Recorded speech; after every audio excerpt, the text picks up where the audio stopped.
Good morning, dear Professor, fellow student of American Institute. I thank you for the opportunity I'm given to introduce my policy memo evaluation to you. I anticipate that you find interest within the topic that I've chosen and the three options that I've developed. Without further ado, let's go to our problem statement.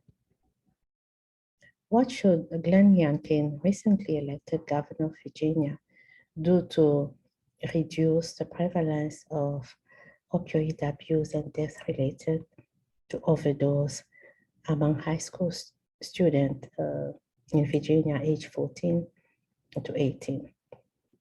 As a public health official representing the Virginia Department of Health, I leverage its power to enact on one of the three policy options that I have developed. How young students get in contact with opioid.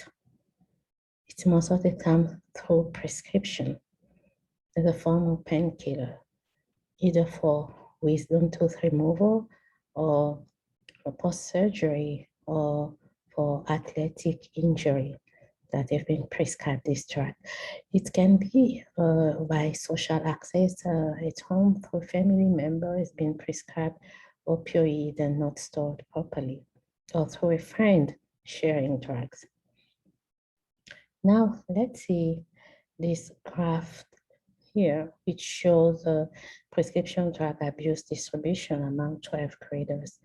We'll see that the leader is a hydrocodone acetaminophen, which is an opioid followed by amphetamine, and then another opioid, oxycodone hydrochloride.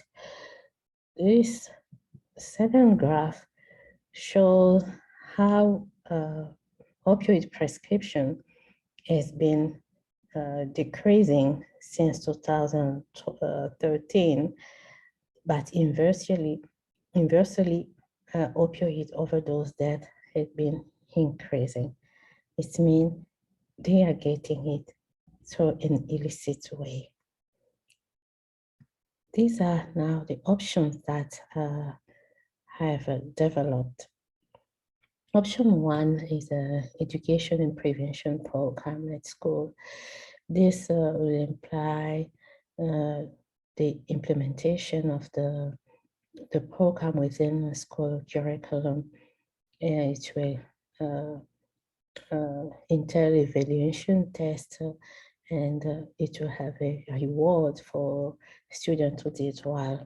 It will address high school students who will run throughout the year, and the payer will be the state. Option two is to implement programs to promote mental health, school climate, and screening and referral. This option need a high skill professional to run to diagnose and do this screening and take management of the patient, of the student. It will affect high school students. This program will run throughout the school year. The state will be the payer. And option three is collaborative efforts and prevention coalitions and school through an intervention, interactive social media applications.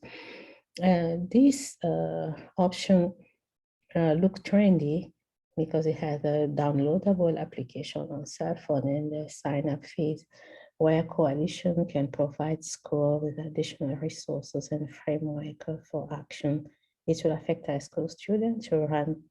It will be a sign up for a year, and the state will be the payer. Now let's go move to the cost to the state. The option one, the cost will be low because teachers are already there. They can have like a steel pen motivation, like for transport, and if it will be effective, the effectiveness will be medium because it won't address addicted students. but the feasibility is high, students are already at school. And option 2, we implement program to promote mental health, school climate, and screening. It will cost lots of money to the government because of the specialized people who has to come on board.